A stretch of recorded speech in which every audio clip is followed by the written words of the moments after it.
한국인 최초의 사제 김대건 신부에 대한 유네스코 세계 기념인물 선정이 추진되고 있습니다. 국내에선 세 번째 도전인데 형사 여부에 관심이 집중됩니다. 추석 연휴 기간 예산에서 음주운전으로 한 명이 사망하고 두 명이 부상을 입었습니다. 태안에선 한 남성이 임금을 주지 않는다며 흉기를 들고 난동을 부리는 사건도 잇따랐습니다. 이번 명절 충남에선 교통량이 증가한 반면 사고는 감소한 것으로 나타났습니다. 교통사고 77건이 발생해 2명이 사망했습니다. 충남 지역 독거노인 수가 9만 명이 넘는 것으로 집계됐습니다. 예산군 예산읍에 가장 많은 것으로 나타났습니다. 헬로티비 뉴스 충남 지금 시작합니다.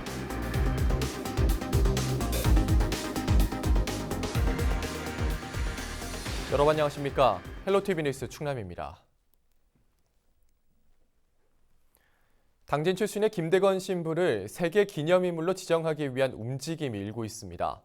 유네스코는 세계의 역사적 사건과 인물의 기념일을 유네스코 연간 기념 행사로 정하고 있는데요. 우리나라에선 정약용 탄생과 동의보감 발간이 선정된 바 있어 지정 여부에 관심이 모아지고 있습니다. 보도에 김단비 기자입니다. 조선 후기 당진시 우강면에서 태어나 한국인 최초의 사제가 된 김대건 신부. 독실한 가톨릭 집안에서 태어난 그는 박해를 무릅쓰고 천주교를 전하다 26살의 젊은 나이에 순교했습니다. 앞으로 2년 뒤면 탄생 200주년을 맞는데 이를 기념해 김대건 신부를 유네스코 세계 기념인물로 지정하는 방안이 추진되고 있습니다. 김대건 신부가 쓴 편지에서 드러나는 평등 사상과 인간애, 또 백성들의 빈곤 퇴치를 위해 애썼다는 점이 유네스코의 이념과 일치하다는 이유에서입니다. 하느님 앞에서 신 앞에서 창조된 사람은 모두가 다 평등하다는 이러한 평등 사상과의 어떤 구체적인 어떤 문화적인 충돌이 될 수밖에 없었고, 그러한 문화적 충돌 안에서는 이 평등 사상이 가져다주는 사고가 왜 가난한 이들, 또 왜 계급이 낮은 사람들, 이 모든 이들을 인간적으로 사랑해야 되는지, 그런 문제에 있어서 많은 유네스코는 지난 2004년부터 세계적 인물과 역사적 사건을 정해 기념일이 있는 해를 유네스코 기념의 해로 선정해오고 있습니다. 국내에서 유네스코 기념의 해에 도전하는 건 김대건 신부가 세 번째. 지난 2012년 다산 정약용 탄생 250주년과 이듬해 동의보감 발간 400주년이 선정된 데 이어 8년 만입니다.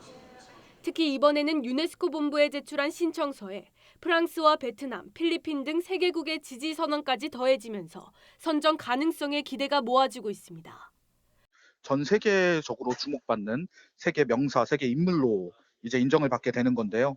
2021년으로 예정된 김대건 신부 탄생 200주년 기념 행사 때 유네스코 로고를 공식적으로 사용도 할 수 있고 국제학술회의나 아니면 유네스코 인사를 초청을 할 수 있습니다. 김대건 신부의 세계 기념인물 선정 여부는 오는 10월 유네스코 집행이사회에서 상정 여부를 결정한 뒤 11월 프랑스에서 개최되는 유네스코 총회에서 최종 판가름납니다.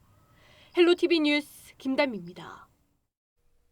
추석 연휴 기간 태안에서 한 남성이 임금을 주지 않는다며 흉기를 들고 난동을 부려 체포됐습니다.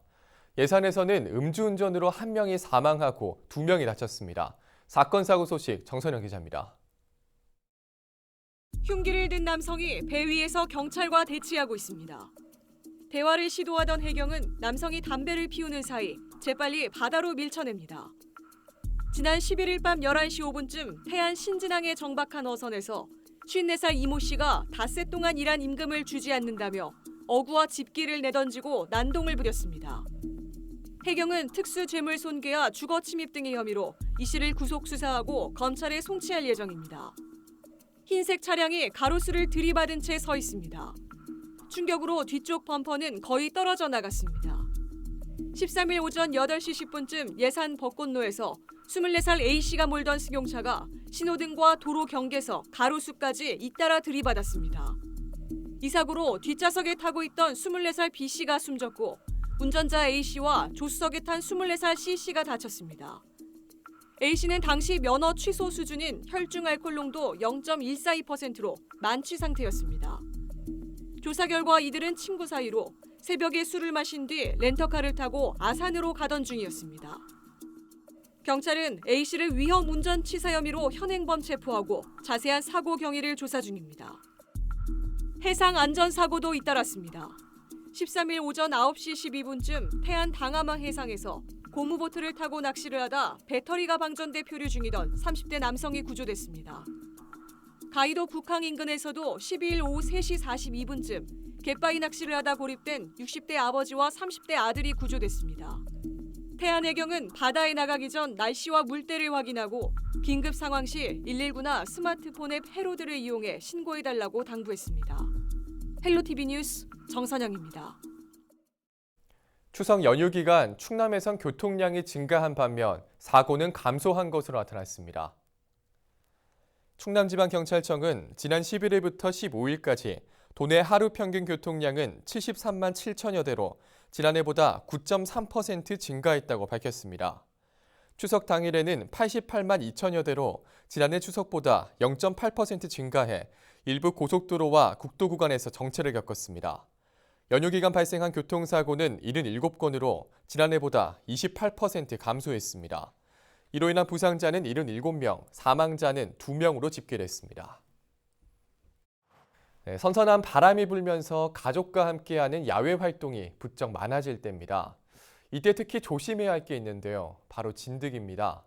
진드기라고 가볍게 생각하실 수 있지만 우리 몸에 치명적이어서 무엇보다 안 물리는 게 상책이라고 합니다. 이지훈 기자의 보도입니다. 잔디밭에 돗자리를 깔고 가족끼리 도란도란 앉아 있습니다. 바깥에서 흔하게 볼 수 있는 풍경입니다. 하지만 무방비 상태로 잔디밭에 들어갔다간 야생 진드기에 물릴 수 있습니다. 쯔쯔 가무시증은 들쥐 등의 기생하는 털 진드기 유충에 물렸을 때 걸리는 병입니다. 6일에서 20일가량 잠복기 이후 두통이나 오한 등의 증상이 나타나고 전신에 혈관염을 일으킬 정도로 치명적입니다. 또 다른 진드기 매개 감염병인 중증열성 혈소판 감소 증후군도 지난해보다 환자 수가 2배 이상 증가해 각별한 주의가 요구됩니다. 물론 진드기에 물렸다고 해서 이런 질병에 감염되는 것은 아닙니다. 국내 서식하는 진드기 중 극히 일부만 바이러스를 가지고 있기 때문입니다. 모든 진드기가 질병을 전파하는 것은 아니고요. 진드기도 그러한 SFTS면 SFTS 바이러스를 보유하고 있는 진드기에 물렸을 때 감염 가능성이 있는 거거든요. 하지만 별도의 예방 백신이 없는 만큼 진드기에 물리지 않는 게 최선입니다. 예방법으로는 야외 활동 시 긴 소매나 긴 바지를 입어 피부 노출을 최소화해야 합니다. 또 산행 전과 후엔 해충 기피제를 뿌려야 합니다.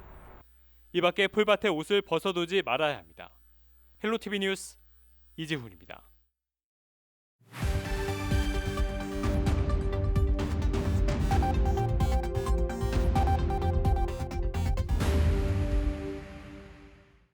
시청자 여러분 안녕하세요. 주민 여러분의 교통안전을 책임지고 있는 충남지방경찰청 문수진 순경입니다. 사고 현장이 담긴 블랙박스 영상을 통해 교통안전 수칙을 점검해보는 시간. 오늘의 첫 번째 영상부터 만나보겠습니다. 지난 7월 공주의 한 도로, 주행 중인 블랙박스 차량 앞으로 이륜차가 튀어나옵니다. 급히 차량을 변경해보지만 완전히 피하지는 못했는데요. 이륜차를 몰던 할머니는 다행히 크게 다치진 않았지만 자칫 큰 사고로 이어질 뻔했습니다. 오토바이 역시 모든 자동차와 마찬가지로 교통 관련 법규를 지켜야 합니다. 특히 안전장구를 착용하고 항상 주변을 살피는 서행 운행으로 스스로를 지키려는 노력이 필요합니다. 다음 영상 이어서 보겠습니다. 지난 7월 부여의 한 골목, 주차된 차량에 담긴 영상입니다. 트럭 한 대가 좌회전 중 손수레를 끌고 뒤로 물러나던 보행자를 치고 지나갑니다. 보행자는 그 충격으로 넘어졌지만 트럭은 별다른 조치 없이 현장을 이탈합니다. 차체에 무언가 충격되는 느낌을 받았다면 하차하여 피해자가 있는지를 꼭 확인해야 하는데요. 만약 그대로 현장을 이탈해버릴 경우 도주 운전죄가 적용될 수도 있으니 주의하셔야 합니다. 다음 영상 이어서 보겠습니다. 지난 7월 서산의 한 도로, 블랙박스 차량이 빠르게 주행 중인데요. 2차로 차량이 1차로로 들어오자 급히 차로 변경을 하다 중심을 잃고 가드레일을 들이받고 맙니다. 무리한 과속운전이 불러온 사고인데요. 과속 운전은 운전자가 차량을 제어할 수 없는 상황을 만들어 큰 사고로 이어질 수 있습니다. 규정된 속도를 지키는 것이 가장 안전하고 빠른 길입니다.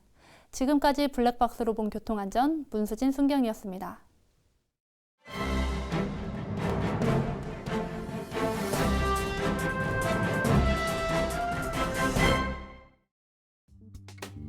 신문 브리핑 먼저 굿모닝 충청 기사입니다. 충남도는 지난 7월 1일부터 노인 등 대중교통 이용 활성화 지원 사업을 시작했습니다. 충남에 사는 만 75세 이상 어르신이 충남형 교통카드를 발급받으면 시내버스와 농어촌 버스를 무료로 탑승할 수 있는 정책입니다. 만 75세 이상 어르신 버스비 무료 정책이 시작한 지 2달이 지났습니다. 잘 정착됐을까요? 결론부터 말하면 버스비 무료 정책은 75세 이상 어르신에게 인기 만점이었습니다. 버스비 무료 정책은 도시 지역일수록 호응이 더 좋습니다. 농어촌 지역과 비교하면 교통이 발달해 있고 하루에 여러 번 환승이 가능하기 때문인데요. 반면 버스기사는 충남형 교통카드가 부정 사용될 수 있다는 점에서 우려를 표합니다. 예산지역 버스기사는 지난달부터 카드를 사용하는 어르신이 많은 편이라면서도 일부에서는 60대로 보이는 어르신이 카드를 이용하는 것 같다. 하지만 신분증과 대조해 실제 수요자가 맞는지 확인할 순 없는 형편이라고 밝혔습니다. 이에 대해 도 관계자는 실제 충남 곳곳 버스기사에게 민원이 들어오고 있다며 솔직히 버스기사분들도 어르신이 75세 이상인지 확연하게 구분하기가 어렵다고 말했습니다. 이어 불편 민원이 많은 편은 아니지만 일부에서 문제가 될 수 있다고 본다며 앞으로 방지책 마련 같은 고민은 해야 할 필요성이 있다고 밝혔습니다. 앞서 버스비 무료 정책은 도가 수요를 제대로 파악하지 못해 교통카드 발급이 지연되기도 했습니다. 때문에 어르신 민원이 빗발쳤습니다. 계속해서 충청투데이 기사입니다. 서해선과 신안산선 복선 전철의 연결 방식을 두고 논란이 지속 중인 가운데 직결의 당위성을 입증하기 위한 정책자문단이 구성돼 이번 주 첫 회의에 돌입합니다. 15일 도에 따르면 오는 19일 도청에서 서해선과 신안산선 직결 관련 정책자문단 자문회의가 개최됩니다. 이번 회의에서는 서해선 신안산선 연결 방식에 대한 정부 정책과 직결의 당위성에 대해 논의할 계획입니다. 자문단은 대학 교수와 철도 전문가, 철도기술 전문회사 관계자, 충남연구원, 한국교통연구원 등 6명으로 구성됐습니다. 도는 이번 추경 예산에 서해선 신안산선 직결과 관련해 기술적 검토를 위한 용역비 1억 원을 편성했으며 이르면 4달 중 발주할 예정입니다. 도는 이 밖에도 매주 1회가량 국토교통부와 접촉해 서해선 신안산선 연결 방식을 두고 협의를 지속 중입니다. 앞서 관계 지자체와 지역민들은 서해선 신안산선 연결 방식에 대해 2015년 서해선 복선전철 착공 당시 국토부가 홍성 여의도 57분 주파를 공언한 만큼 직결을 통한 운행으로 파악하고 있었습니다. 하지만 국토부가 연결 방식을 직결이 아닌 환승으로 추진하고 있다는 사실이 뒤늦게 알려지며 논란이 불거졌고 직결을 요구하는 움직임은 충청권 4개 시도지사의 공동 건의로 이어졌습니다. 이와 관련해 국토부는 서해선 신안산선과 연관된 자료를 수집하고 있는 것으로 전해졌지만 별다른 진척 사항은 없는 것으로 확인됐습니다. 하지만 도는 2024년까지 신안산선 공사가 진행되는 만큼 국토부와 사업 시행자의 의향만 검토된다면 설계 변경으로 직결이 충분히 가능하다는 입장입니다. 지금까지 신문 브리핑이었습니다. 충남 지역 독거노인 수가 9만 명이 넘는 것으로 집계됐습니다. 충남연구원이 발표한 충남 취약계층 노인의 공간적 분포 자료에 따르면 2018년 8월 기준 도내 독거노인 수는 9만 1,903명으로 집계됐습니다. 시군별로는 아산시가 9,500여 명으로 가장 많았고 논산시 9천여 명, 서산시가 7천여 명으로 뒤를 이었습니다. 읍면동별로는 예산군 예산읍이 1,800여 명으로 1위를 기록했고 홍성군 홍성읍과 태안군 태안읍이 차례로 최상위권에 올랐습니다. 주민과 관광객이 배출한 오수로 바다가 오염되고 있는 태안해안국립공원 내 청포대 해수욕장에 하수 처리장이 들어섭니다. 태안군은 남면 양잡리 일원 1,300여 제곱미터 부지에 국비 등 57억 원을 투입해 하수 처리장을 설치한다고 밝혔습니다. 그동안 청포대 주변 주택과 펜션에서 나오는 오수는 자체 처리시설에서 1차 정화한 뒤 바다로 방류했지만 용량 한계로 오염 문제가 제기돼 왔습니다. 구는 2022년 완공을 목표로 빠르면 다음 달 말부터 공사에 들어간다는 계획입니다. 홍성군이 가을철 임산물 수확기를 맞아 산림 내 불법 행위를 집중 단속합니다. 군은 오는 10월 말까지 주요 재배지와 자생지를 중심으로 특별사법경찰관 등 30여 명을 동원해 순찰과 단속에 나선다고 밝혔습니다. 단속 대상은 산림에서 나물과 버섯, 약초 등을 허가 없이 채취하는 행위입니다. 국유림과 사유림 등 소유자의 동의 없이 임산물을 불법으로 채취하는 행위는 산림 절도죄에 해당되며 적발 시 관련 법에 따라 5년 이하의 징역 또는 5천만 원 이하의 벌금이 부과됩니다. 서산시가 공동체 문화를 활성화하고 쾌적한 주거 환경을 조성하기 위해 공동주택 우수단지 선정 사업을 추진합니다. 대상은 사용 검사 후 5년이 지난 관내 77개 공동주택 가운데 500세대 미만과 500세대 이상 각각 1개 단지씩 선정합니다. 우수단지로 선정된 공동주택은 내년도 지원사업 신청 시 비용의 50%를 추가 지원받을 수 있고 단지 내 인증동판 부착과 시장 유공자 표창 등 다양한 혜택이 주어집니다. 신청 기간은 오는 30일까지며 서산시 주택과에 우편 또는 방문 접수하면 됩니다.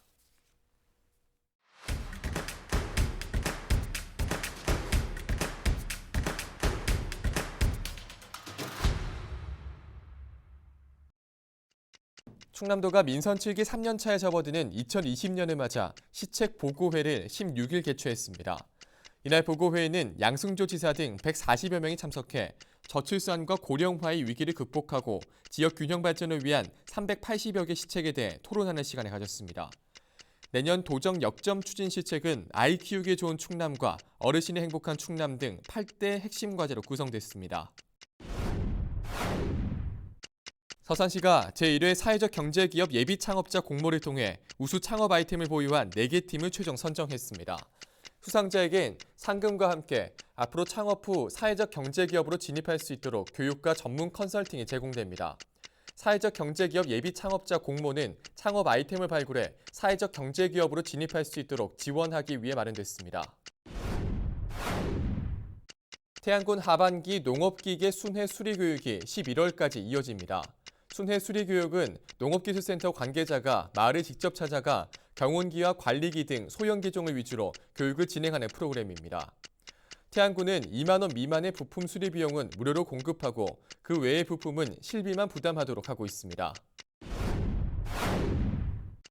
서해안 유류 유출 사고 극복 과정을 기록한 충남도 유류 피해 극복 기념관이 개관 2주년을 맞았습니다.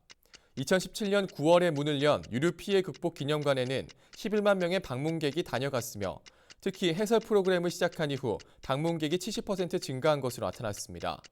기념관은 매주 월요일을 제외하고 연중 무료로 운영되고 있습니다. 지금까지 25초 뉴스였습니다.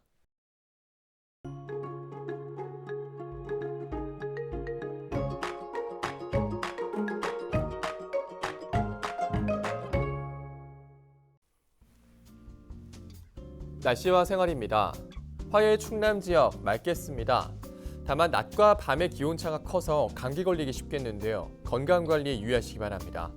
화요일 아침 최저 기온은 13도, 낮 최고 기온은 29도를 보이겠습니다. 자세한 우리 지역 날씨입니다.